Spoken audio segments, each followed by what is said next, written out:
pessoal, eu sou a Tânia, bem-vindos ao Tugas Crafts, o canal onde eu mostro as coisas que eu gosto de fazer. E hoje vou-vos mostrar, no segundo vídeo da série Como montar um aquário de água salgada em casa, como eu fiz as minhas rochas. Bora lá?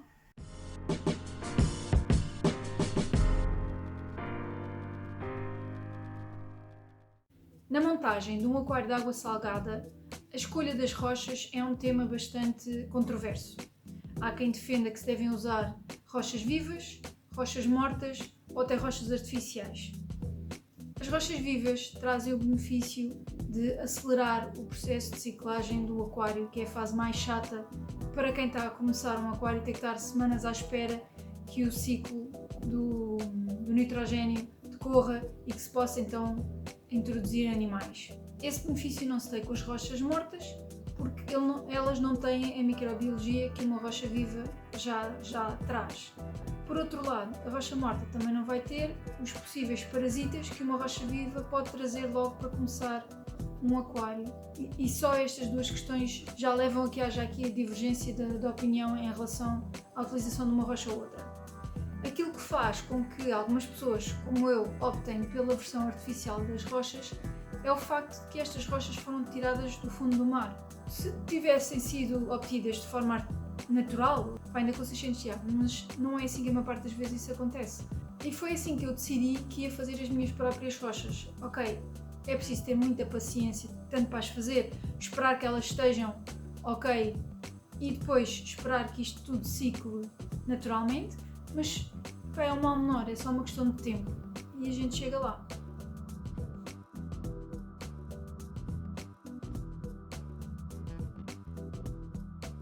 Eu encontrei vários vídeos, alguns brasileiros, outros americanos ou do Canadá, em que usavam cimento, pedrinhas de aquário e normalmente o sal das máquinas de louça, ou os brasileiros usavam mais o esferovite.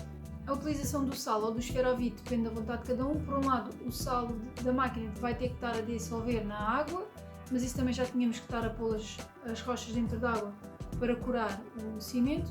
Por outro lado, o esferovite vamos ter que o dissolver de alguma forma. Normalmente é com acetona.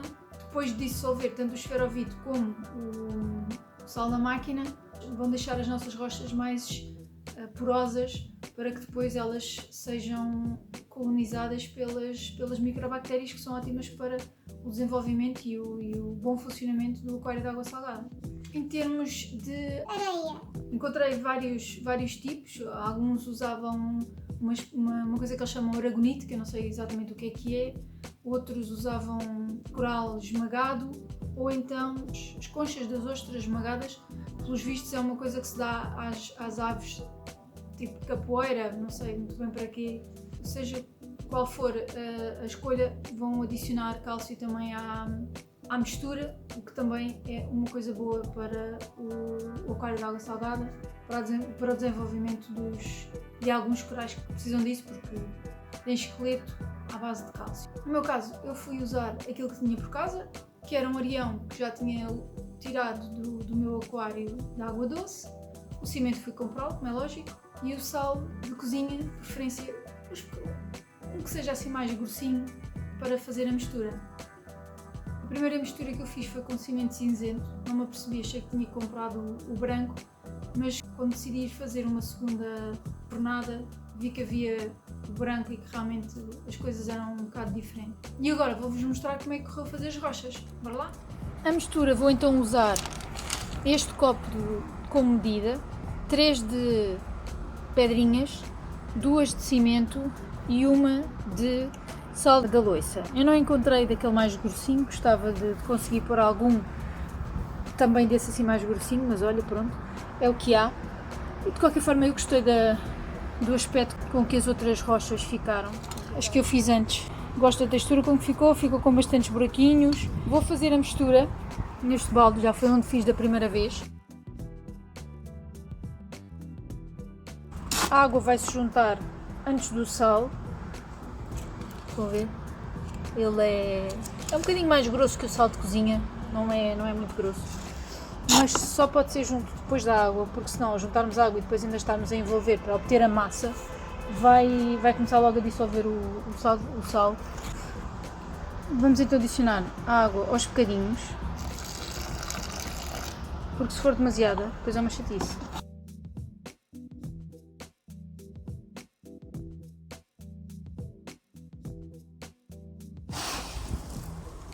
Já está assim, está com uma consistência, eu acho que está com uma consistência pastosa, está com uma consistência boa, não está muito molhado, mas eu vou juntar mais um bocado de cimento, porque eu tenho medo que, como as minhas pedrinhas são um bocado maiores do que aquelas dos vídeos que eu vi, que não tenha cimento suficiente, que a proporção não esteja boa para no final ficar bem agregado.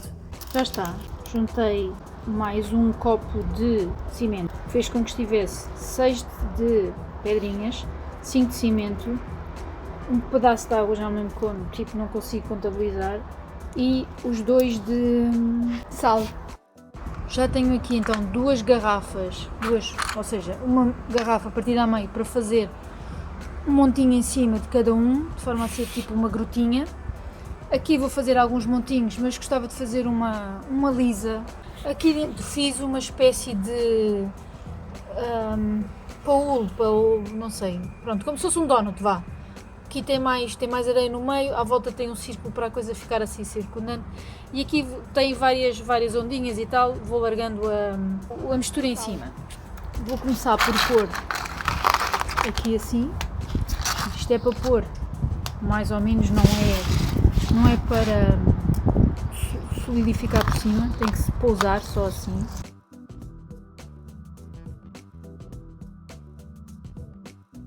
Acabei por fazer uma segunda dose, porque só tinha, com uma dose consegui fazer os 2 das garrafas, o donut e este maior. Fiz a segunda com estas 3 e estas 2 planas e esta coisa pequenina, que era mesmo o restinho no fundo do balde. Depois é deixar secar tudo muito bem e pôr de molho semanas e semanas a fio, trocando a água. E quando se esquece de trocar a água, acontece esta linda situação em que as porcarias todas ficam solidificadas à superfície. Para testar a colocação das rochas no aquário, eu fiz uma simulação no chão e fui colocando as pedras umas sobre as outras para ver qual era o aspecto geral que me agradava mais. Para a colagem das rochas usei Milliput, que é uma resina epóxida composta de 2 componentes. Neste caso usei o branco, um dos componentes é ligeiramente acinzentado só para distinguir. São misturados em proporções iguais durante 7 minutos e depois já se podem aplicar nas zonas de união para fortalecer e para juntar as várias peças. Eu tentei da melhor forma reconstruir a estrutura que tinha definido como sendo o ideal, em termos de espaços para os peixes nadarem, espaço para haver fluxo de água, e o facto das pedras terem bastante textura ajudou imenso a que elas se encaixassem e fosse mesmo só necessário dar algum suporte com esta resina epóxida. Ela é uma resina inerte, não se vai dissolver na água, não vai haver libertação de químicos para a água que possam interferir e prejudicar de alguma forma os nossos seres vivos. Para suportar algumas das estruturas tive que usar palitos de espetadas, uma vez que a resina demora cerca de 3 a 4 horas a secar.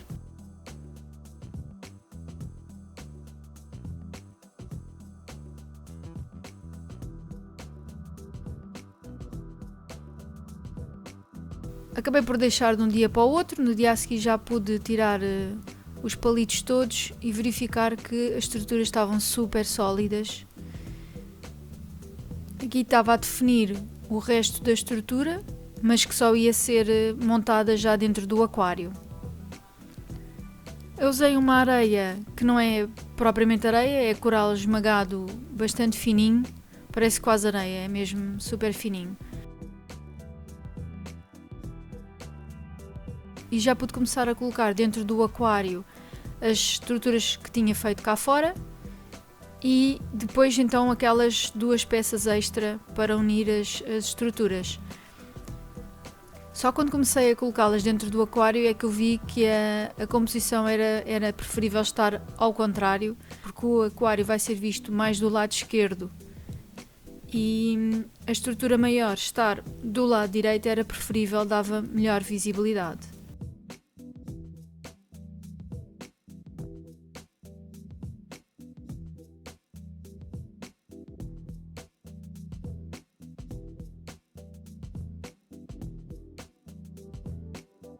Já tinha dado isto como terminado, mas realmente achei que aqui deste lado havia muito pouquinho sítio onde pôr corais e acabei por pôr aquela última plaquinha ali. Tem espaço suficiente para se passar atrás e para os peixes nadarem, e acho que tem espaço suficiente para colocar os corais. Pronto, não é muito alto, continua a ter bastante espaço aqui em cima para eles crescerem, e se quiser pôr aqui mais uma pedrinha ainda tenho, para algum que eu queira isolado daqueles que têm tendência a ocupar o espaço todo. Espero que tenham gostado deste vídeo. Se gostaram, façam um like e subscrevam com o sininho, que assim ficam a saber quando eu publicar os próximos vídeos, seja do aquário de água salgada, do outro aquário ou de outro tema qualquer. Bora lá?